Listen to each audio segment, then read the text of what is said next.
Hi hello welcome to P S C tricks with Ammu. അപ്പോൾ ഇന്ന് നമ്മുടെ ടോപ്പിക്ക് കറണ്ട് അഫെയർ ആണ് കേട്ടോ. ഇമ്പോർട്ടൻ്റ് ആയിട്ടുള്ള കറണ്ട് അഫെയർസ് ആണ് നമ്മൾ ചെക്ക് ചെയ്യാൻ വേണ്ടിയിട്ട് പോകുന്നത്. അപ്പോൾ നമുക്ക് നേരെ ക്ലാസ്സിലേക്ക് പോവാം. ഒന്നാമത്തെ പോയിന്റ് നോക്കിയേ. ഐക്യരാഷ്ട്രസഭയുടെ ആഗോള മാലിന്യ ശൂന്യ നഗരങ്ങളുടെ പട്ടികയിൽ ഉൾപ്പെട്ട ഇന്ത്യയിലെ ഏക നഗരം ഏതാണ്? അത് വർക്കല നഗരസഭയാണ് കേട്ടോ. ഐക്യരാഷ്ട്രസഭയുടെ ആഗോള മാലിന്യ ശൂന്യ നഗരങ്ങളുടെ പട്ടികയിൽ ഉൾപ്പെട്ട ഇന്ത്യയിലെ ഏക നഗരം ഏതാണ്? വർക്കല നഗരസഭയാണ്. കേരള സർക്കാരിൻ്റെ ജനകീയ മാനസികാരോഗ്യ ബോധവൽക്കരണ പരിപാടി ഏതാണ്? തുടക്കമാണ് കേട്ടോ. തുടക്കമാണ് കേരള സർക്കാരിൻ്റെ ജനകീയ മാനസിക ആരോഗ്യ ബോധവൽക്കരണ പരിപാടിയാണ് എന്ത് എന്ന് പറയുന്നത്? തുടക്കം എന്ന് പറയുന്നത്. 52ാമത് G7 ഉച്ചകോടിക്ക് വേദിയാകുന്നത് എവിടെയാണ്? ഫ്രാൻസിൽ വെച്ചിട്ടാണ് കേട്ടോ. 52ാമത് G7 ഉച്ചകോടിക്ക് വേദിയാകുന്നത് എവിടെയാണ്? ഫ്രാൻസിലാണ്. ഇമ്പോർട്ടൻ്റ് ആണ്. വേദികളൊക്കെ സ്ഥിരമായിട്ട് ചോദിക്കുന്നതാണ്. 16 വയസ്സിൽ താഴെയുള്ള കുട്ടികളുടെ സോഷ്യൽ മീഡിയ അക്കൗണ്ടുകൾക്ക് വിലക്ക് ഏർപ്പെടുത്തിയ രാജ്യം ഏതാണ്? മലേഷ്യയിലാണ് കേട്ടോ. മലേഷ്യയിലാണ് 16 വയസ്സിൽ താഴെയുള്ള കുട്ടികളുടെ സോഷ്യൽ മീഡിയ അക്കൗണ്ടുകൾ വിലക്ക് ഏർപ്പെടുത്തിയിട്ടുള്ളത് കേട്ടോ.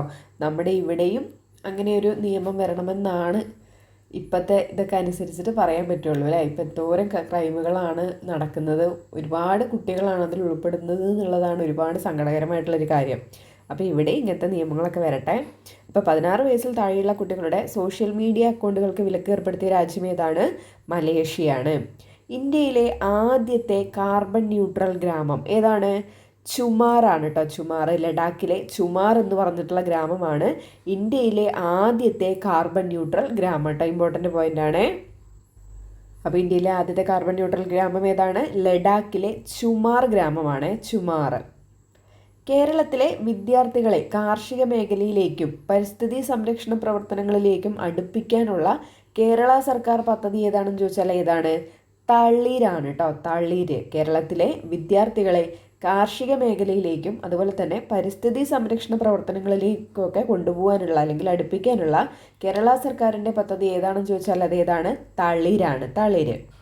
കൃഷി, പോഷകാഹാരം, പൊതുജനാരോഗ്യം എന്നിവ ശാസ്ത്രീയമായി സംയോജിപ്പിക്കുക ലക്ഷ്യമിട്ട് 2026 കേന്ദ്ര സർക്കാർ ആരംഭിച്ചൊരു പദ്ധതിയാണ് സ്നേഹ മിഷൻ എന്ന് പറയുന്നത് കേട്ടോ. അപ്പോൾ അതിൽ എന്തൊക്കെ കാര്യങ്ങളാണ് ഉൾപ്പെട്ടിട്ടുള്ളത്? കൃഷി, പോഷകാഹാരം, പൊതുജനാരോഗ്യം എന്നീ ഫീൽഡിനെ ശാസ്ത്രീയമായിട്ട് സംയോജിപ്പിക്കുക. ഇത് മൂന്നും കൂടെ ശാസ്ത്രീയമായിട്ട് കൂട്ടിയോജിപ്പിക്കുക എന്ന് ലക്ഷ്യമിട്ടിട്ട് 2026 കേന്ദ്ര സർക്കാർ ആരംഭിച്ച ഒരു പദ്ധതിയാണ് സ്നേഹ മിഷൻ. സ്നേഹ മിഷൻ. 2026 ഏഷ്യൻ വിദേശകാര്യമന്ത്രിമാരുടെ യോഗത്തിൻ്റെ വേദി എവിടെ വെച്ചിട്ടായിരുന്നു? ന്യൂഡൽഹിയിൽ വെച്ചിട്ടാണ് കേട്ടോ നടക്കുന്നത്. 2026 ഏഷ്യൻ വിദേശകാര്യമന്ത്രിമാരുടെ യോഗത്തിൻ്റെ വേദി എവിടെയാണ്? ന്യൂഡൽഹിയാണ്. ഷൂട്ടിംഗ് ലോകകപ്പിൽ ലോക റെക്കോർഡോടെ സ്വർണം നേടിയ ഇന്ത്യൻ താരം ആരാണ്? ഇഷ സിംഗ് ആണ് കേട്ടോ. ഇമ്പോർട്ടൻ്റ് ആണ്. ഷൂട്ടിംഗ് ലോകകപ്പിൽ ലോക റെക്കോർഡോടെ സ്വർണം നേടിയ ഇന്ത്യൻ താരം ആരാണ്? ഇഷ സിംഗ് ആണ് കേട്ടോ. ഇഷ സിംഗ് ഷൂട്ടിംഗ്. ഷൂട്ടിംഗ് എന്ന് ആലോചിച്ചാൽ മതി കേട്ടോ. ഇഷ ഷൂട്ടിംഗ്. ഷൂട്ടിംഗ് ലോകകപ്പിൽ ലോക റെക്കോർഡോടെ സ്വർണം നേടിയ ഇന്ത്യൻ താരം ഏതാണ്? ഇഷ സിംഗ് ആണ്. ഇന്ത്യൻ ഷൂട്ടിംഗ് ഇതിഹാസ താരം ജസ്പാൽ റാണ അന്തരിച്ചത് എന്നാണ് ജസ്പാൽ റാണയൊക്കെ ചോദിക്കാൻ ചാൻസ് ഉള്ളതാണ് കേട്ടോ. എന്നാണ് അദ്ദേഹം അന്തരിക്കുന്നത്? 12 ജൂൺ 2026 നമ്മുടെ 2026 ജൂൺ 12 ഇന്ത്യൻ ഷൂട്ടിംഗ് ഇതിഹാസമായിട്ടുള്ള ജസ്പാൽ റാണ അന്തരിക്കുന്നത് കേട്ടോ. അദ്ദേഹത്തെക്കുറിച്ച് പറയുകയാണെങ്കിൽ ഏഷ്യൻ ഗെയിംസിൽ സ്വർണ്ണ മെഡൽ നേടിയ ആദ്യത്തെ ഇന്ത്യൻ താരമായിരുന്നു കേട്ടോ. ഏഷ്യൻ ഗെയിംസിൽ സ്വർണ്ണ മെഡൽ നേടിയ ആദ്യത്തെ ഇന്ത്യൻ താരമാരാണ്? ജസ്പാൽ റാണയാണ്. അദ്ദേഹത്തിന് 1994 അർജുന അവാർഡും 1997 പത്മശ്രീ അവാർഡും ലഭിച്ചിട്ടുണ്ട് കേട്ടോ. ഇത് മൂന്നും ഓർത്തിരിക്കണം. ചിലപ്പോൾ സ്റ്റേറ്റ്മെൻറ്റ് ടൈപ്പിലൊക്കെ വന്നാൽ നമുക്ക് എഴുതാൻ കിട്ടണം. അപ്പോൾ ഇന്ത്യൻ ഷൂട്ടിംഗ് ഇതിഹാസ താരമായിട്ടുള്ള ജസ്പാൽ റാണ എന്നാണ് ആരംഭിക്കുന്നത്? 2026 ജൂൺ 12 അദ്ദേഹമാണ് ഏഷ്യൻ ഗെയിംസിൽ സ്വർണ്ണ മെഡൽ നേടുന്ന ആദ്യത്തെ ഇന്ത്യൻ താരം. അതുപോലെ തന്നെ 1994 അദ്ദേഹത്തിന് അർജുന അവാർഡും 1997 പത്മശ്രീ അവാർഡുമാണ് അദ്ദേഹത്തിന് ലഭിച്ചിട്ടുള്ളത്.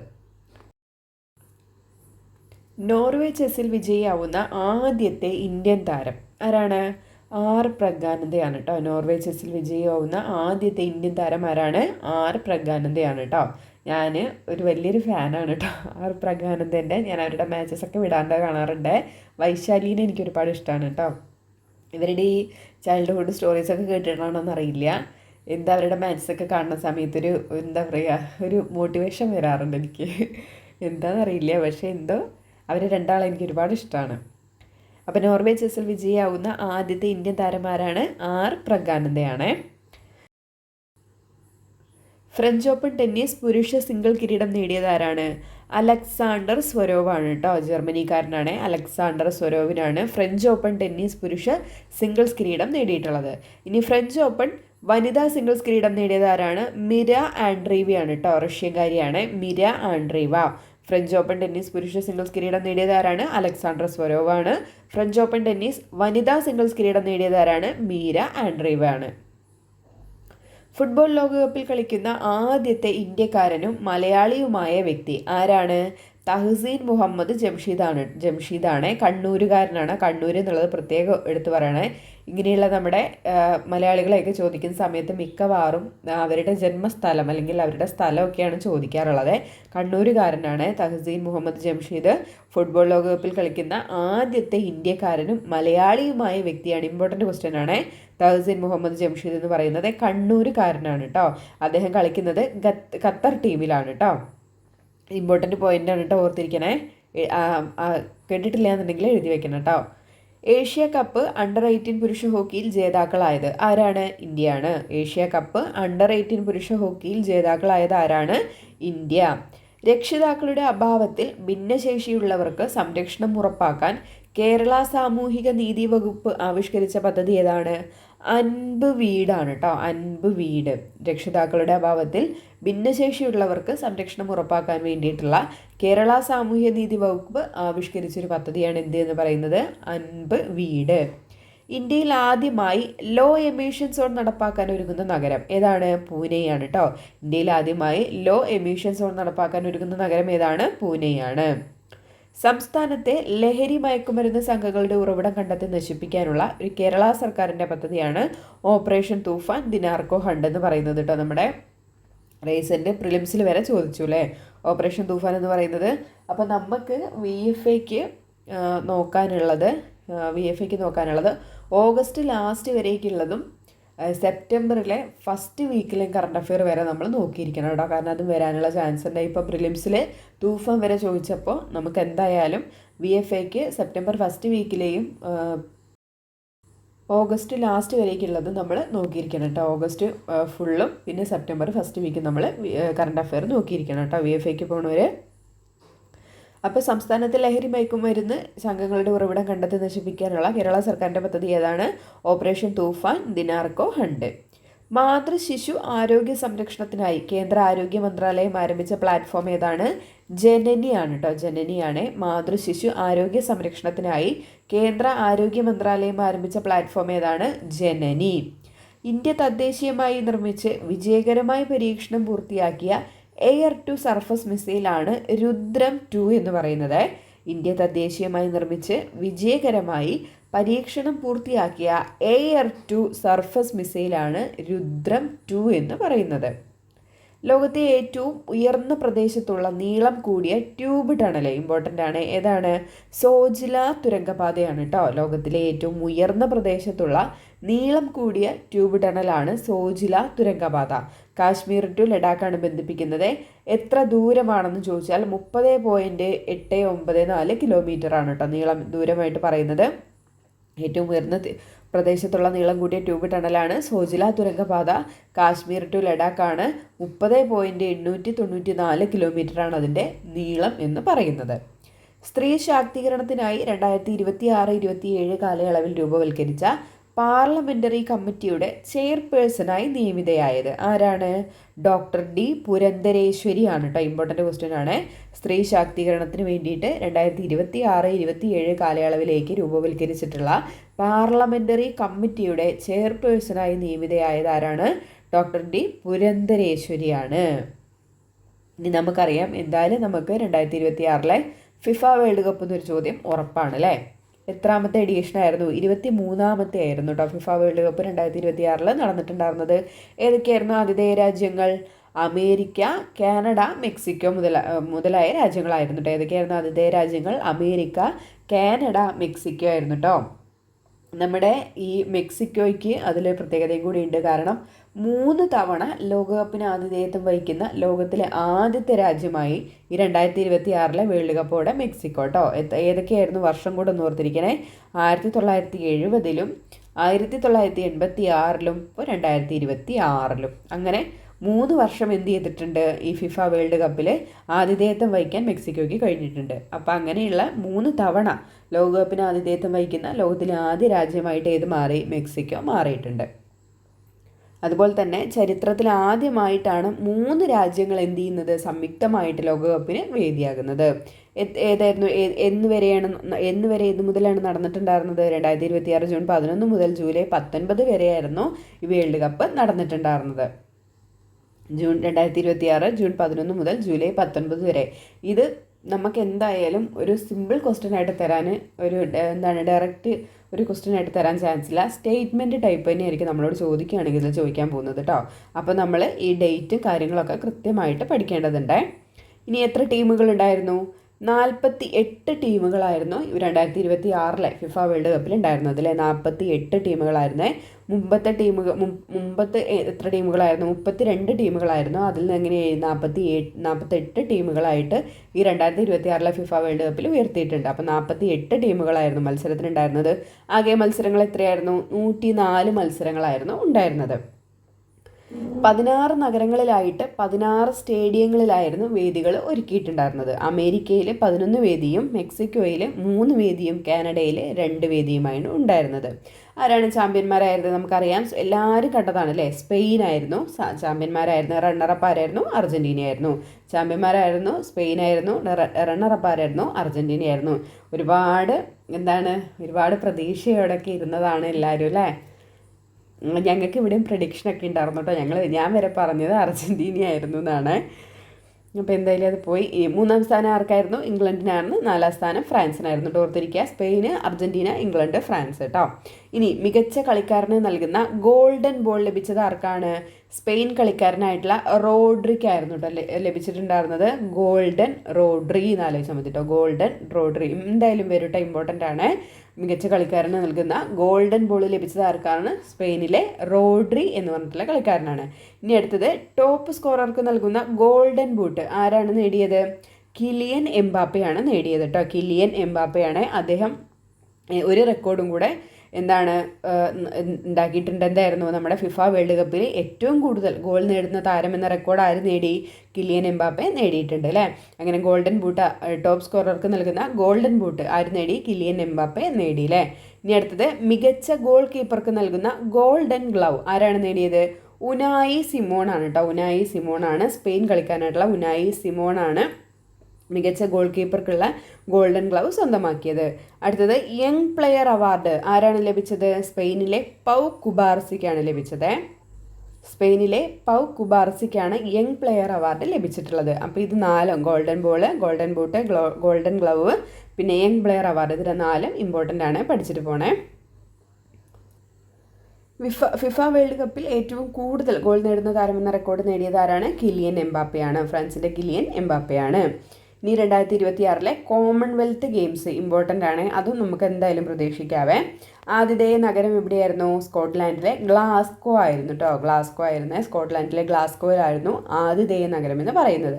എന്ന് മുതലാണ് നടന്നത്? 2026 ജൂലൈ 23 മുതൽ ഓഗസ്റ്റ് 2 വരെയാണ് 2026 കോമൺവെൽത്ത് ഗെയിംസ് നടന്നിട്ടുണ്ടായിരുന്നത്. 74 കോമൺവെൽത്ത് രാജ്യങ്ങളും പ്രദേശങ്ങളുമാണ് ഇതിൽ പങ്കെടുത്തിട്ടുണ്ടായിരുന്നത് കേട്ടോ. 74 കോമൺവെൽത്ത് രാജ്യങ്ങളും പ്രദേശങ്ങളും. എത്രാമത്തെ പതിപ്പായിരുന്നു? 23-ാം എഡീഷനായിരുന്നു കോമൺവെൽത്ത് ഗെയിംസ് 2026 നടന്നിട്ടുണ്ടായിരുന്നത്. ചെലവുകൾ ചുരുക്കുന്നതിൻ്റെ ഭാഗമായി ഈ പതിപ്പിൽ മത്സര ഇനങ്ങളുടെ എണ്ണം 10 ആയിട്ട് എന്ത് ചെയ്തിട്ടുണ്ടായിരുന്നു? കുറച്ചിട്ടുണ്ടായിരുന്നു. 10 മത്സര ഇനങ്ങളാണ് 2026 കോമൺവെൽത്ത് ഗെയിംസിൽ ഉണ്ടായിരുന്നുള്ളൂ. പഠിച്ചിരിക്കുന്ന എത്ര ഇനങ്ങളാണ്? 10 ഇനങ്ങളാണ് ഉണ്ടായിരുന്നുള്ളൂ.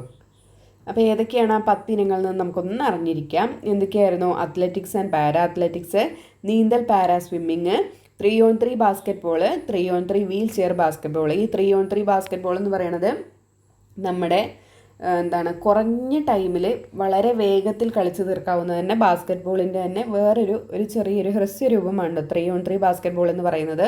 ഇത് 2020 ടോക്കിയോ ഒളിമ്പിക്സിലാണ് ആദ്യമായിട്ട് ഒരു ഒളിമ്പിക് ഇനമായിട്ട് ഈ 3x3 ബാസ്കറ്റ് ബോൾ ഉൾപ്പെടുത്തിയിട്ടുണ്ടായിരുന്നത് കേട്ടോ. അപ്പോൾ അന്ന് മുതൽ ഇതെന്ത് ചെയ്യുന്നുണ്ട്, എല്ലാ ഒളിമ്പിക്കിലും ഒരു കായിക ഇനമായിട്ട് ഉൾപ്പെടുത്തുന്നുണ്ട് കേട്ടോ 3x3 ബാസ്കറ്റ് ബോൾ എന്ന് പറയുന്നത്. അടുത്താണ് ബോക്സിങ്, പിന്നെ സൈക്ലിങ്, പിന്നെ അത് ട്രാക്ക്, പാരാസൈക്ലിംഗ് ഉണ്ടായിരുന്നു, gymnastic, judo, netball, bowls and para bowls, ഭാരാദ്വഹനം അല്ലെങ്കിൽ പവർ ലിഫ്റ്റിങ്. അങ്ങനെ 10 ഇനങ്ങളായിരുന്നു ഈ 2026 കോമൺവെൽത്ത് ഗെയിംസിൽ എടുത്തിട്ടുണ്ടായിരുന്നത്. ഓക്കെ അല്ലേ? ജസ്റ്റ് ഒന്ന് അറിഞ്ഞിരുന്നാൽ മതി കേട്ടോ. 10 ഇനി അഥവാ സ്റ്റേറ്റ്മെൻറ്റ് ഇപ്രാവശ്യം അങ്ങനെ കുറച്ചത് കൊണ്ടൊക്കെ ചിലപ്പം ചോദിക്കാനൊക്കെ ചാൻസ് ഉണ്ട്. ഇനി നമുക്ക് നമ്മുടെ ഇന്ത്യയുടെ മെഡലുകളും കാര്യങ്ങളും നോക്കാം. 13 സ്വർണ്ണമടക്കം 39 മെഡലുകളോടെ ഇന്ത്യ 4ാം സ്ഥാനത്തായിരുന്നു. 2026 കോമൺവെൽത്ത് ഗെയിംസിൻ്റെ ഇന്ത്യയുടെ സ്ഥാനം ഇന്ന് എത്രയായിരുന്നു? 4ാമതായിരുന്നു കേട്ടോ. 4ാമത്തെ സ്ഥാനമായിരുന്നേ. എത്ര സ്വർണം ലഭിച്ചു? 13 സ്വർണം ലഭിച്ചു. അങ്ങനെ ടോട്ടൽ 39 മെഡലുകളോടെയാണ് 4ാം സ്ഥാനത്തേക്ക് ഇന്ത്യ എത്തിയിട്ടുള്ളത്. ബോക്സിങ്ങിൽ പ്രീതി പവാർ, ജാസ്മിൻ ലംബോറിയ, സാക്ഷി ചൗധരി, പ്രിയ ഗംഗാസ് എന്നിവരെന്ത് ചെയ്തു? ഇന്ത്യക്ക് വേണ്ടിയിട്ട് സ്വർണം നേടി. ഈ 4 പേരും പഠിക്കണേ. ആരൊക്കെയാണ് ബോക്സിങ്ങിൽ? പ്രീതി പവാർ, ജാസ്മിൻ ലംബോറിയ, സാക്ഷി ചൗധരി, പ്രിയ ഗംഗാസ്. ഇത്രയും പേര് എന്ത് ചെയ്തു? ബോക്സിങ്ങിൽ ഇന്ത്യക്ക് വേണ്ടിയിട്ട് സ്വർണം നേടിയിട്ടുണ്ട്. അതുപോലെ തന്നെ വെയ്റ്റ് ലിഫ്റ്റിങ്ങിൽ വനിതകളുടെ 48 കിലോഗ്രാം വിഭാഗത്തിൽ ടോക്കിയോ ഒളിമ്പിക്സ് മെഡൽ ജേതാവ് മീരാബായ് ചാനു എന്ത് ചെയ്തു? സ്വർണം നേടി. ഇമ്പോർട്ടൻ്റ് ആണ്. ഇന്ത്യക്ക് വേണ്ടിയിട്ട് ആദ്യമായിട്ട് സ്വർണം നേടുന്ന ആരാണ്? മീരാബായ് ചാനു ആണ്. അതെന്തിന്? ഭാരാദ്വഹനം അല്ലെങ്കിൽ വെയ്റ്റ് ലിഫ്റ്റിങ്ങിൽ വനിതകളുടെ 48 കിലോഗ്രാം വിഭാഗത്തിലാണ് മീരാബായ് ചാനു എന്ത് നേടുന്നത്? സ്വർണം നേടുന്നത്. ഇനി അത്ലറ്റിക്സിൽ പുരുഷന്മാരുടെ ജാവലിൻ ത്രോയിൽ നീരജ് ചോപ്ര എന്ത് ചെയ്തു? വെള്ളി മെഡൽ നേടിയിട്ടുണ്ടായിരുന്നു. ഇനി ജൂഡോയിൽ വനിതകളുടെ 48 കിലോഗ്രാം വിഭാഗത്തിൽ അസ്മിത ഡേയും പുരുഷന്മാരുടെ 60 കിലോഗ്രാം വിഭാഗത്തിൽ ഹർഷ് സിംഗും ചരിത്രപരമായ സ്വർണ്ണ നേട്ടമാണ് കൈവരിച്ചിട്ടുണ്ടായിരുന്നത്. ജൂഡോയിൽ നമുക്ക് സ്വർണം ലഭിച്ചിട്ടുണ്ട്. ആരൊക്കെയാണ്? സ്ത്രീകളുടെ വിഭാഗത്തിൽ അസ്മിത ഡേയും പുരുഷന്മാരുടെ വിഭാഗത്തിൽ വെയിറ്റ് ഉണ്ട് 60 കിലോഗ്രാം വിഭാഗത്തിൽ ഹർഷ് സിംഗുമാണ് ഇന്ത്യക്ക് വേണ്ടിയിട്ട് സ്വർണം നേടിയിട്ടുണ്ടായിരുന്നത്. ഇനി പാരാ അത്ലറ്റിക്സ് ഇമ്പോർട്ടൻ്റ് ആണ്. ദിലീപ് ഗാവിറ്റ് 100 മീറ്ററിലും സോമൻ റാണ ഷോട്ട് പുട്ടിൽ, ഷർമിള ധൻകർ ഷോട്ട് പുട്ടിൽ എന്നിവർ എന്ത് ചെയ്തു? ഇന്ത്യക്ക് വേണ്ടിയിട്ട് സ്വർണം നേടിയിട്ടുണ്ടായിരുന്നു. 100 മീറ്ററിൽ ദിലീപ് ഗാവിറ്റ്, ഷോട്ട് പുട്ടിൽ സോമൻ റാണ, പിന്നെ ഷോട്ട് പുട്ടിൽ തന്നെ ഷർമിള ധൻകർ എന്നിവർ എന്ത് ചെയ്തു? പാരാ അത്ലറ്റിക് വിഭാഗത്തിൽ ഇന്ത്യക്ക് വേണ്ടിയിട്ട് സ്വർണം നേടിയിട്ടുണ്ടായിരുന്നു. ഇത് ഇത്രയും പറഞ്ഞ ആളുകളെല്ലാം പഠിച്ചിരിക്കണം കേട്ടോ. ഇനി നമ്മുടെ ഈ 2026 കോമൺവെൽത്ത് ഗെയിംസിൻ്റെ മോട്ടോ എന്തായിരുന്നു ചോദിച്ചാൽ എന്താണ്? Sport is just the beginning എന്നുള്ളതായിരുന്നു കേട്ടോ. Sport is just the beginning എന്നുള്ളതാണ് നമ്മുടെ 2026 കോമൺവെൽത്ത് ഗെയിംസിൻ്റെ മോട്ടോ എന്ന് പറയുന്നത്.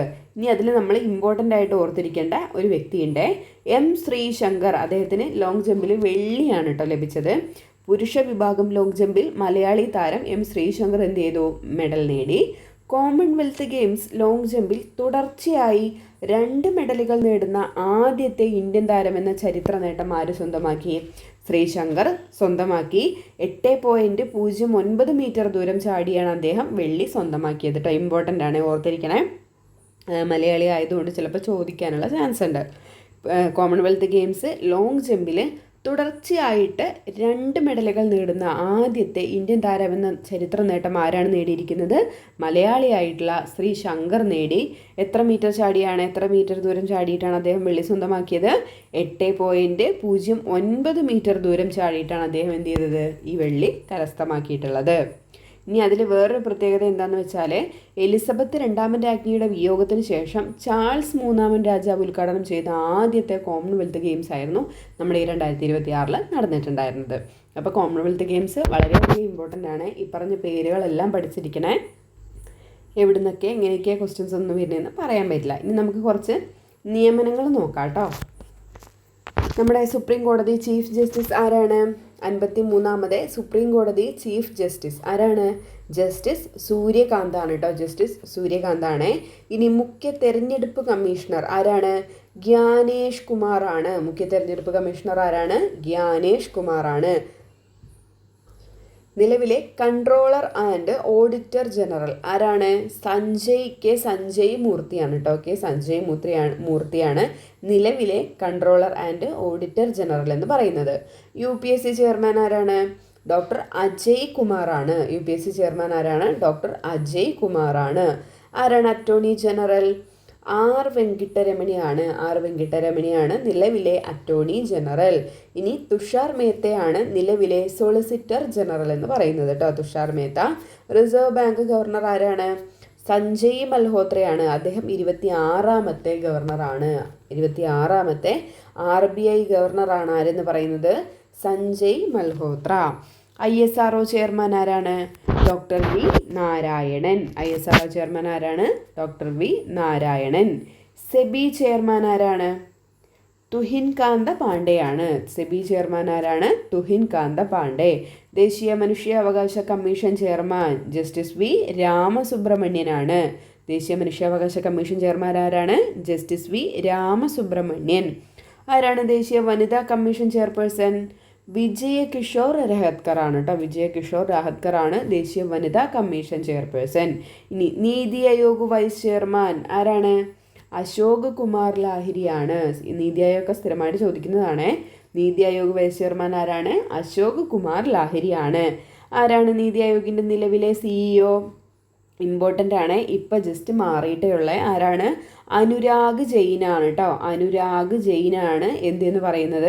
നീതി ആയോഗിൻ്റെ നിലവിലെ CEO എന്ന് പറയുന്നത് കേട്ടോ. നമ്മുടെ BVR രാമസുബ്രഹ്മണ്യം മാറിയിട്ടുണ്ട്, അനുരാഗ് ജെയിൻ ആയിട്ടുണ്ട്. എല്ലാവരും എഴുതി വെക്കുക കേട്ടോ.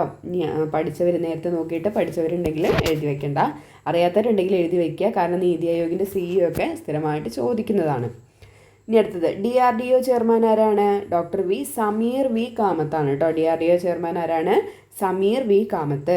ദേശീയ സുരക്ഷാ ഉപദേഷ്ടാവ് ആരാണെന്ന് ചോദിച്ചാൽ അതാരാണ്? അജിത് ഡോവലാണ് കേട്ടോ. അജിത് ഡോവലാണ് ദേശീയ സുരക്ഷാ ഉപദേഷ്ടാവ്. കേരളത്തിലെ പ്രധാന വിനോദസഞ്ചാര കേന്ദ്രങ്ങളിൽ സുസ്ഥിര വിനോദസഞ്ചാരം പ്രോത്സാഹിപ്പിക്കുന്നതിനും മാലിന്യ പ്രശ്നങ്ങൾ പരിഹരിക്കുന്നതിനുമായി സംസ്ഥാന സർക്കാർ പരീക്ഷണാടിസ്ഥാനത്തിൽ ആരംഭിക്കുന്ന പുതിയ പദ്ധതി ഏതാണ്?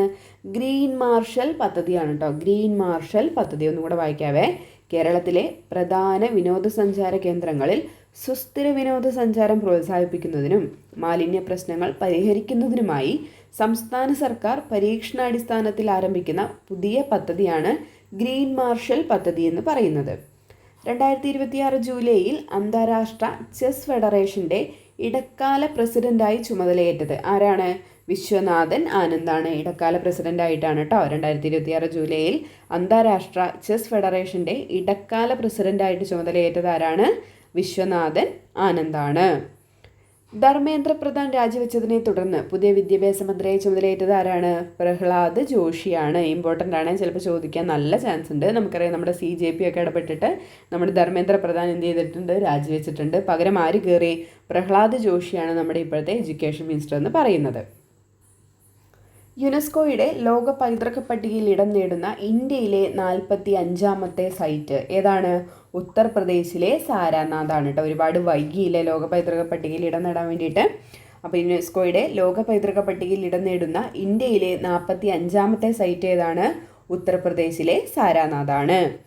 72ാമത് നെഹ്റു ട്രോഫി വള്ളംകളിയുടെ ഭാഗ്യചിഹ്നം ആരായിരുന്നു? വേഴു എന്ന മലമുഴക്കി വേഴാമ്പലായിരുന്നു കേട്ടോ. 72ാമത് നെഹ്റു ട്രോഫി വള്ളംകളിയുടെ ഭാഗ്യചിഹ്നം ഏതാണ്? വേഴു എന്ന മലമുഴക്കി വേഴാമ്പലാണ്. 8ാമത് ഖേലോ ഇന്ത്യ യൂത്ത് ഗെയിംസിന് വേദിയാകുന്ന സംസ്ഥാനം ഏതാണ്? തെലങ്കാനയാണ് കേട്ടോ. ഇമ്പോർട്ടൻ്റ് ആണ്. നമ്മുടെ ഈ ഖേലോ ഇന്ത്യ ഇതൊക്കെ ചോദിക്കാറുള്ള ഒരു ക്വസ്റ്റ്യൻ ആണ് കേട്ടോ.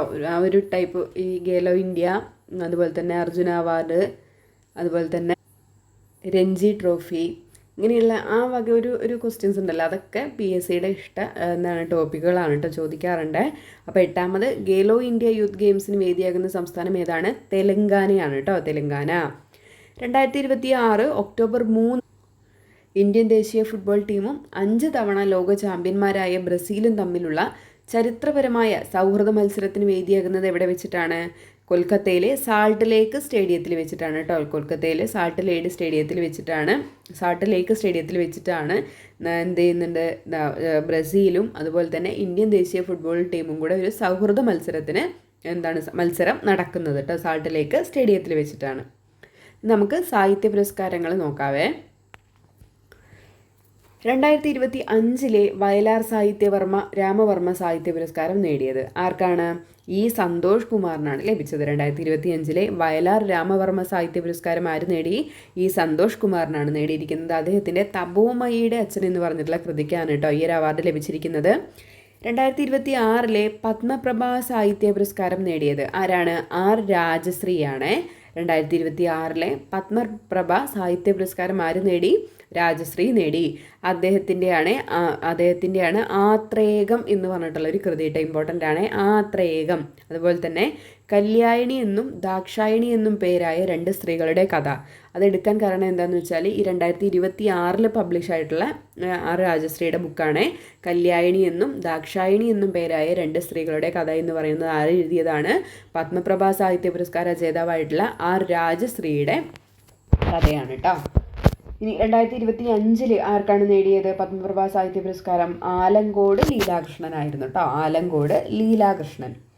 2026 ജ്ഞാനപ്പാന പുരസ്കാരം ലഭിച്ചത് ആർക്കാണ്? വൈക്കം രാമചന്ദ്രനാണ്. 2026 ജ്ഞാനപ്പാന പുരസ്കാര ജേതാവ്. 2025 ആരാണ് നേടിയത്? കെ പി ശങ്കരനാണ്. 2025 കെ പി ശങ്കരനാണ് എന്ത് ലഭിച്ചത്? ജ്ഞാനപ്പാന പുരസ്കാരം ലഭിച്ചത്. 2025 ഓടക്കുഴൽ പുരസ്കാരം ലഭിച്ചത് ആർക്കാണ്? ഇ പി രാജഗോപാലനാണ്. അദ്ദേഹത്തിൻ്റെ ഉൾക്കഥ എന്ന് പറഞ്ഞിട്ടുള്ള നോവലിനാണ് കേട്ടോ. ഉൾക്കഥ. E P Rajagopalan Ulkkatha. 2025 ഓടക്കുഴൽ പുരസ്കാരം. ഓടക്കുഴൽ ഉള്ളും ഴായും ഒക്കെ ചേർത്തിട്ടൊന്ന് കൂട്ടി യോജിപ്പിക്കണം. ഇതിപ്പോൾ ഒരുപാട് തവണ റിപ്പീറ്റ് വരുന്നൊരു ക്വസ്റ്റ്യൻ ആണ് കേട്ടോ ഈ ഓടക്കുഴൽ പുരസ്കാരം. ഇനി 2024 ആർക്കാണ് ഓടക്കുഴൽ പുരസ്കാരം ലഭിച്ചത്? കെ അരവിന്ദാക്ഷനാണ് കേട്ടോ. അദ്ദേഹത്തിൻ്റെ ഗോവ എന്ന് പറഞ്ഞിട്ടുള്ള നോവലിനാണ് 2024 ഓടക്കുഴൽ പുരസ്കാരം ലഭിച്ചത് കെ അരവിന്ദാക്ഷൻ. അദ്ദേഹത്തിൻ്റെ ഗോവ എന്ന് പറഞ്ഞിട്ടുള്ള നോവലിനാണ്. 2025 എഴുത്തച്ഛൻ പുരസ്കാരം ആരാണ് നേടിയത്? K G ശങ്കരപ്പിള്ളയ്ക്കാണ്. 2025 എഴുത്തച്ഛൻ പുരസ്കാരം നേടിയത് ആരാണ്? കെ ജി ശങ്കരപ്പിള്ളയാണ്. അദ്ദേഹത്തിൻ്റെ ഇമ്പോർട്ടൻ്റ് ആയിട്ട് ഈ 1970 രചിച്ചിട്ടുള്ള ബംഗാൾ എന്ന് പറഞ്ഞിട്ടുള്ള ഒരു നോവലിലൂടെ, ഒരു കൃതിയിലൂടെയാണ് അദ്ദേഹം എന്ത് ചെയ്യുന്നത്? ആദ്യമായിട്ട് വളരെ ഫേമസ് ആവുന്നത് കേട്ടോ. അപ്പോൾ ഈ ബംഗാൾ എന്ന് പറയുന്നത് ആരുടെയാണ്? K G ശങ്കരപിള്ളയുടെയാണ്. അതുപോലെ തന്നെ അദ്ദേഹത്തിൻ്റെ ഫേമസ് ആയിട്ടുള്ള ബുക്കുകളാണ് സഞ്ചാരി മരങ്ങൾ, ഞാൻ എൻ്റെ എതിർകക്ഷി മുതലായവയൊക്കെ കേട്ടോ. നമ്മുടെ ഈ എഴുത്തച്ഛൻ പുരസ്കാരം കെ ജി ശങ്കരപിള്ളയെക്കുറിച്ച് നമ്മുടെ മുന്നത്തെ ക്ലാസ്സിലൊക്കെ ഒരുപാട് ചർച്ച ചെയ്തിട്ടുണ്ട്. ഡീറ്റെയിൽ ആയിട്ട് തന്നെ ചർച്ച ചെയ്തിട്ടുണ്ട്. ക്ലാസ് കണ്ടവർക്കൊക്കെ അറിയുന്നുണ്ടാവും. അപ്പോൾ ആദ്യമായിട്ട് അദ്ദേഹം ഫേമസ് ആവുന്നത് ഏതാണ്? 1900 പബ്ലിഷ് ആയിട്ടുള്ള ബംഗാൾ എന്ന് പറഞ്ഞിട്ടുള്ള ഒരു നോവലിനാണ്. ഇനി 2026 ഹരിവരാസന പുരസ്കാരം ലഭിച്ചത് ആർക്കാണ്? തിരുവിഴ ജയശങ്കറിനാണ്. 2026 ഹരിവരാസന പുരസ്കാരം ലഭിച്ചത് ആർക്കാണ്? തിരുവിഴ ജയശങ്കറിനാണ്. സാഹിത്യരംഗത്തെ സമഗ്ര സംഭാവനയ്ക്കുള്ള 2026 ONV സാഹിത്യ പുരസ്കാരം ലഭിച്ചത് ആർക്കാണ്? എം മുകുന്ദനാണ്. 2026 ONV സാഹിത്യ പുരസ്കാരം ആർക്കാണ് ലഭിച്ചത്? എം മുകുന്ദൻ. 2026 മലയാറ്റൂർ ഫൗണ്ടേഷൻ സാഹിത്യ അവാർഡ് ലഭിച്ചത് ആർക്കാണ്? കെ വി മോഹൻകുമാറിനാണ് കേട്ടോ. കെ വി മോഹൻകുമാറിനാണ് 2026 മലയാറ്റൂർ ഫൗണ്ടേഷൻ സാഹിത്യ അവാർഡ് ലഭിച്ചത്. ഏതാണ് കൃതി എന്ന് ചോദിച്ചാൽ ഉല, നിയോഗിയുടെ സഞ്ചാരങ്ങൾ മസൂദിയുടെയും എന്ന് പറഞ്ഞിട്ടുള്ള കൃതിക്കാണ് കേട്ടോ. ഇത് നമ്മുടെ മോക്ക് ടെസ്റ്റ് നമ്മൾ പറഞ്ഞിട്ടുണ്ടായിരുന്നു അല്ലേ. കെ വി മോഹൻകുമാർ ഉല, നിയോഗിയുടെ സഞ്ചാരങ്ങൾ മസൂദിയുടെയും എന്ന് പറഞ്ഞ കൃതിക്കാണ് 2026 മലയാറ്റൂർ ഫൗണ്ടേഷൻ സാഹിത്യ അവാർഡ് ലഭിക്കുന്നത്. ഇനി VBG റാംജി മുഴുവൻ നാമം എന്താണെന്ന് ചോദിക്കാറുണ്ട് കേട്ടോ. ഇപ്പോഴൊക്കെ ചോദിച്ചിട്ടുണ്ട്. VBG റാംജിയുടെ മുഴുവൻ നാമം എന്താണ്? Viksit Bharat guarantee four Rozgar and Ajeevika mission എന്നുള്ളതാണ് കേട്ടോ. എന്താണ്? Viksit Bharat guarantee four Rozgar and Ajeevika mission എന്നുള്ളതാണ് VBG റാംജി എന്ന് പറയുന്നിട്ടുള്ള ആ ഒരു പദ്ധതിയുടെ മുഴുവൻ പേര് എന്ന് പറയുന്നത് അല്ലേ. നമുക്കറിയാം ഇത് എന്തിൻ്റെ പതിപ്പാണ്? നമ്മുടെ 2005 ദേശീയ ഗ്രാമീണ തൊഴിലുറപ്പ് പദ്ധതിയുടെ പുതിയ പതിപ്പാണ് എന്ത് എന്ന് പറയുന്നത്? VBG റാംജി എന്ന് പറയുന്നത് അല്ലേ. അത് 2009 ഒക്ടോബർ 2 എന്ത് ചെയ്തു? ആ ദേശീയ ഗ്രാമീണ തൊഴിലുറപ്പ് പദ്ധതിനെ മഹാത്മാഗാന്ധി ദേശീയ ഗ്രാമീണ തൊഴിലുറപ്പ് പദ്ധതി എന്ന് നാമകരണം ചെയ്യപ്പെട്ടു അല്ലേ. അത് തന്നെയാണ് ഈ 2026 ആയപ്പോഴേക്കും എന്തായിട്ട് മാറി, പേരെന്താക്കി മാറ്റിയിരിക്കുന്നത്, VBG റാംജി എന്നാക്കി മാറ്റിയിരിക്കുന്നത് കേട്ടോ. ഇനി എന്നാണത് ആ നിയമം നിലവിൽ നമ്മുടെ VBG റാംജി എന്നാണ് നിലവിൽ വന്നത്? 2026 ജൂലൈ 1 മുതലാണ് വികസിത Bharat guarantee four Rozgar and Aajeevika mission നിലവിൽ വന്നത് കേട്ടോ. ഇമ്പോർട്ടൻ്റ് ആണ്. എത്രയായിരുന്നു തൊഴിൽ ദിനങ്ങൾ? എത്രയാണ്? 125 ദിവസമാണ് തൊഴിൽ ദിനങ്ങൾ എന്ന് പറയുന്നത് കേട്ടോ. ഇതിലുള്ള ഈ പദ്ധതിയിലുള്ള തൊഴിൽ ദിനങ്ങൾ എത്രയാണ്? 125 ദിവസമാണ് കേട്ടോ. വേതനത്തിൻ്റെ, ഇത് ഇമ്പോർട്ടൻ്റ് ആണ് കേട്ടോ, വേതനത്തിൻ്റെ 60% കേന്ദ്രവും 40% സംസ്ഥാന സർക്കാരുകളും വഹിക്കണം. അപ്പോൾ കേന്ദ്രം കൊടുക്കുന്നത് 60%വും സംസ്ഥാന സർക്കാർ 40%വുമാണ് ഈ ഒരു പദ്ധതിയിൽ ഇൻവെസ്റ്റ് ചെയ്യുന്നത്. കേന്ദ്രഭരണ പ്രദേശങ്ങളിൽ അത് 100%വും എന്ത് തന്നെയായിരിക്കും? കേന്ദ്രമായിരിക്കും വഹിക്കുന്നുണ്ടാവുക. കേന്ദ്രഭരണ പ്രദേശങ്ങളിലാണെങ്കിൽ 100%വും എന്ത് തന്നെ? കേന്ദ്രം വഹിക്കും. വടക്ക് കിഴക്കൻ ഹിമാലയൻ സംസ്ഥാനങ്ങൾക്ക് 90%വും എന്ത് ചെയ്യും? കേന്ദ്രം വഹിക്കും. ഇത് ഇമ്പോർട്ടൻ്റ് പോയിൻ്റാണ്, ഓർത്തിരിക്കണം കേട്ടോ. വേതനത്തിൻ്റെ 60% കേന്ദ്രവും 40% സംസ്ഥാന സർക്കാരുകളായിരിക്കും വഹിക്കുന്നത്. ഇനി അത് കേന്ദ്രഭരണ പ്രദേശങ്ങളിലാണെങ്കിൽ 100%വും എന്ത് തന്നെയായിരിക്കും? കേന്ദ്രം തന്നെയായിരിക്കും വേതനം വഹിക്കുന്നത്. അതുപോലെ തന്നെ വടക്ക് കിഴക്കൻ ഹിമാലയൻ സംസ്ഥാനങ്ങളിലേക്ക് പോവുകയാണെങ്കിൽ അവിടെ 90%വും എന്തായിരിക്കും? കേന്ദ്രമായിരിക്കും. വേതനത്തിൻ്റെ 90%വും എന്തായിരിക്കും? കേന്ദ്രമായിരിക്കും വഹിക്കുന്നുണ്ടാവുക. ഭരണഘടനയുടെ മാർഗനിർദ്ദേശക തത്വങ്ങളിലെ അനുച്ഛേദം 41 ഉറപ്പാക്കുന്നതിൻ്റെ ഭാഗമായിട്ടാണ് ഈ പദ്ധതി എന്ത് ചെയ്യുന്നത്? പ്രവർത്തിക്കുന്നത്. എന്താണ് 41? തൊഴിൽ ചെയ്യാനുള്ള അവകാശമാണ് അല്ലേ. നമ്മുടെ മാർഗനിർദ്ദേശക തത്വങ്ങളിലെ അനുച്ഛേദം ആർട്ടിക്കിൾ 41 എന്താണ് പറയുന്നത്? തൊഴിൽ ചെയ്യാനുള്ള അവകാശത്തെക്കുറിച്ചാണ് പറയുന്നത്. ആ ഒരു എന്താണ് ആർട്ടിക്കിൾ എന്താണ് ആ ഒരു ഈ അനുച്ഛേദം ഉറപ്പാക്കുന്നതിന് ഭാഗമായിട്ടാണ് എന്ത് ചെയ്യുന്നത്? ഈ ഒരു പദ്ധതി പ്രവർത്തിക്കുന്നത്. ഈ പദ്ധതിയിലെ ആകെ ഗുണഭോക്താക്കളിൽ കുറഞ്ഞത് 1/3 എന്ത് ചെയ്തിരിക്കണം? സ്ത്രീകളായിരിക്കണമെന്ന നിബന്ധനയുണ്ട്. അത് നമ്മുടെ ആദ്യത്തെ എന്താണ് മഹാത്മാഗാന്ധി ദേശീയ ഗ്രാമീണ തൊഴിലുറപ്പ് പദ്ധതികളിലും അങ്ങനെ തന്നെയായിരുന്നു അല്ലേ. അത് ഇവിടെയും ആവർത്തിക്കുകയാണ്. അപ്പോൾ പദ്ധതിയിലെ ആകെ ഗുണഭോക്താക്കളിൽ കുറഞ്ഞത് 1/3 എന്തായിരിക്കണം? സ്ത്രീകളായിരിക്കണം എന്ന നിബന്ധന ഇതിലുമുണ്ട്. പദ്ധതി പ്രകാരം രാജ്യത്തെ ഏറ്റവും കുറഞ്ഞ അടിസ്ഥാന വേതനം 300 രൂപയായിട്ട് എന്ത് ചെയ്തിട്ടുണ്ട്? നിശ്ചയിച്ചിട്ടുണ്ട്. ഈ പദ്ധതി പ്രകാരം രാജ്യത്തെ ഏറ്റവും കുറഞ്ഞ അടിസ്ഥാന വേതനം എത്രയാണ്? 300 രൂപയാണ്. 300 രൂപയിൽ ഒരു സംസ്ഥാനത്തും എന്ത് ചെയ്യാൻ പാടില്ല? 300 രൂപയിൽ കുറഞ്ഞിട്ട് വേതനം കൊടുക്കാൻ വേണ്ടിയിട്ട് പാടില്ല. ഏറ്റവും കുറഞ്ഞ അടിസ്ഥാന വേതനം എത്രയാണ്? 300 രൂപയാണ്. ഇനി നിലവിൽ ഏറ്റവും കൂടുതൽ വേതനം നൽകുന്നത് എവിടെയാണ്? ഹരിയാനയിലാണ് കേട്ടോ. ഹരിയാനയിലാണ് 409 രൂപയാണ് അവിടുത്തെ ഈ പദ്ധതി പ്രകാരം അവിടുത്തെ വേതനം എന്ന് പറയുന്നത് കേട്ടോ. 409 രൂപ. ഗോവയാണ് രണ്ടാമത് നിൽക്കുന്നത്, 406 രൂപയാണ് അവിടെ നൽകുന്നത്. നമ്മുടെ കേരളമാണ് മൂന്നാമത് നിൽക്കുന്നത്, 401 രൂപയാണ് ഈ ഒരു പദ്ധതി പ്രകാരം നമ്മുടെ ഇവിടുത്തെ ആളുകൾക്ക് ഈ പദ്ധതിയിലൂടെ ലഭിക്കുന്നത് കേട്ടോ. ഇത് മൂന്നും ഇമ്പോർട്ടൻ്റ് ആണ്. ഹരിയാന, ഗോവ, കേരളം. ഈ ഓർഡറും പഠിച്ചിരിക്കണം, ഈ എത്ര രൂപയാണെന്നുള്ളതും പഠിച്ചിരിക്കണം കേട്ടോ. അഭിഭാഷകരിൽ നിന്ന് നേരിട്ട് സുപ്രീം കോടതി ജഡ്ജിയായി നിയമിതയായ രണ്ടാമത്തെ വനിത ആരാണ്? വെങ്കിട സുബ്രമണി മോഹനയാണ് കേട്ടോ.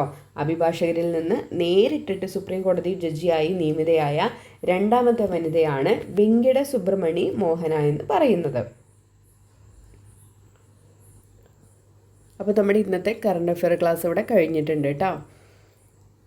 ഞാനിതിൻ്റെ ഇടയിൽ ഒരു റിവിഷൻ മോക്ക് ടെസ്റ്റ് ഇടണമെന്ന് വിചാരിച്ചതാണ് കേട്ടോ. പക്ഷേ ഞാൻ ഈ ഒരു ഇത് കൊണ്ട് നടക്കുന്നത് എൻ്റെ മൊബൈലിലാണ് കേട്ടോ. അപ്പോൾ അതെന്താണെന്ന് വെച്ചാൽ ഈ സ്റ്റോറേജിൻ്റെ ഇഷ്യൂ ഉള്ളതുകൊണ്ട് ഒരു 2-3 ദിവസമായിട്ട് അടുപ്പിച്ച് ആകെ ഹാങ്ങൊക്കെ ആയി, ആകെ സീനായി മൊബൈൽ. അപ്പോൾ പിന്നെ അത് ഓട്ടോമാറ്റിക്കലി അല്ലാതെ എനിക്ക് ഫുള്ളായിട്ട് ഡിലീറ്റ് ചെയ്യേണ്ടതെന്ന്. പക്ഷേ ഏതൊക്കെ നോട്ട്സാണ് എന്നുള്ളതൊന്നും അപ്പം നോക്കിയില്ല. അപ്പോൾ ഒരുപാട് PDF ഇങ്ങനെ റെഡ് കളറിൽ ഇങ്ങനെ കിടന്നിട്ടുണ്ടായിരുന്നു. അപ്പോൾ ഞാനതെല്ലാം ഡിലീറ്റ് ആക്കി വിട്ട് പിന്നെ നോക്കുമ്പോൾ അതിലൊന്നുമേ ഇല്ല. അപ്പം ഞാൻ വീണ്ടും ആദ്യം ഇരുന്നിട്ട് ചെയ്യാണ് കേട്ടോ. നമ്മുടെ VFയുടെ IT നോട്ട്സൊക്കെ തയ്യാറാക്കി വെച്ചിട്ടുണ്ടായിരുന്നു, എല്ലാം മിസ്സായി. ഇപ്പോൾ വീണ്ടും എല്ലാം ഇരുന്നിട്ട് പ്രിപ്പയർ ചെയ്തുകൊണ്ടിരിക്കുകയാണ്. നമ്മൾ ഈ 1 മണിക്കൂറിന് പുറത്തൊക്കെ പോവുകയാണെങ്കിൽ, അല്ലെങ്കിൽ 1 മണിക്കൂറൊക്കെ ക്ലാസ് എനിക്കിതിലേക്ക് സേവ് ആക്കാൻ പറ്റുന്നില്ല, മൊബൈലിലേക്ക് ഇതിൽ സേവ് ആക്കാൻ പറ്റുന്നുണ്ടായിരുന്നില്ല. അങ്ങനെ അത് കുറേ ഡ്രാഫ്റ്റിൽ കിടന്നു. ആ ഡ്രാഫ്റ്റിൽ കിടന്ന സമയത്ത് ഞാൻ എന്ത് ചെയ്തു, എൻ്റെ ഈ ഫയൽ മാനേജർ ക്ലീൻ ആക്കിയ സമയത്ത് അതിന്ന് കുറേ ഇതൊക്കെ മിസ്സായപ്പോൾ ഞാൻ ഇൻഷോട്ടിലാണ് എഡിറ്റ് ചെയ്യുക. അപ്പോൾ ഇൻഷോട്ടിൽ പോയി കഴിഞ്ഞപ്പോൾ അതിലൊരുപാട് ഫയൽ മിസ്സായി എന്ന് പറഞ്ഞിട്ട് അത്രയും ഭാഗങ്ങൾ ആ വീഡിയോസിൻ്റെ ആ ഉണ്ടായിരുന്ന ചിത്രങ്ങളൊക്കെ ഈ PYQ ആയിരുന്നു. അപ്പോൾ അതൊക്കെ എല്ലാം പോയി. അപ്പോൾ വീഡിയോയിൽ ഇടയിൽ പാർട്ടായിട്ട് കറുത്തായിട്ടാണ് കിടക്കുന്നത്. എനിക്കത് അപ്ലോഡ് ചെയ്യാൻ പറ്റുന്നില്ല. അപ്പോൾ ആകെ ഒരു ചെറിയൊരു പ്രശ്നം വന്നു. അപ്പോൾ അതിൻ്റെ ഒരു ഇതിലാണേ. അപ്പോൾ ചില കൂട്ടുകാരൊക്കെ നോട്ട്സ് ചോദിച്ചിട്ടുണ്ടായിരുന്നു PDF. എനിക്കൊന്നും കൊടുക്കാൻ കഴിഞ്ഞില്ല. പൊതുവേ ഞാനെല്ലാം അപ്പോഴേക്കും PDF കൊടുക്കുന്നതാണ്. പക്ഷേ എനിക്കിതൊന്നും കൊടുക്കാൻ കഴിഞ്ഞില്ല. അപ്പോൾ ആ റിവിഷൻ ടെസ്റ്റ് ഞാൻ പൊതുവേ ചെയ്യുന്നത് നോട്ടുകൾ ഞാൻ എഴുതി ഉണ്ടാക്കുന്ന നോട്ടുകൾ യൂസ് ചെയ്തിട്ടാണ് ഞാൻ അതിൽ നിന്നാണ് റിവിഷൻ മോക്ക് ടെസ്റ്റ് ചെയ്യുന്നത്. എനിക്ക് അതിനുള്ള ചെയ്യാൻ പറ്റുന്നില്ല. എല്ലാം നമ്മൾ നമ്മുടെ തന്നെ വീഡിയോസ് വീണ്ടും ഇരുന്ന് കണ്ടിട്ട് ടോപ്പിക്കിൽ നിന്ന് എടുത്തിട്ട് നമുക്ക് ഭയങ്കര ബുദ്ധിമുട്ടാണത്. എൻ്റെ സമയം പോവും. അപ്പോൾ പിന്നെ അതിപ്പോൾ നോക്കട്ടെ, അത് ചെയ്യാം, അല്ലെങ്കിൽ വേറൊരു മോക്ക് ടെസ്റ്റായിട്ട് ചെയ്യാം. അപ്പോൾ അതവിടെ നിൽക്കട്ടെ. അപ്പോൾ ഇന്നത്തെ ക്ലാസ് ഇഷ്ടമായെന്ന് വിചാരിക്കണം. ഇന്നത്തെ ക്ലാസ് യൂസ്ഫുൾ ആവുകയാണെങ്കിൽ നിങ്ങൾ കമൻറ്റ് ചെയ്യാനും നിങ്ങളുടെ അഭിപ്രായങ്ങൾ കമൻറ്റ് ചെയ്യാനും ലൈക്ക് ചെയ്യാനും വേണ്ടിയിട്ട് മറക്കരുതേ. അപ്പോൾ വീണ്ടും നമുക്ക് നല്ലൊരു ക്ലാസ്സിൽ കാണാം കേട്ടോ. അപ്പോൾ എല്ലാവരും നന്നായിട്ട് പഠിക്കുക. Thank you.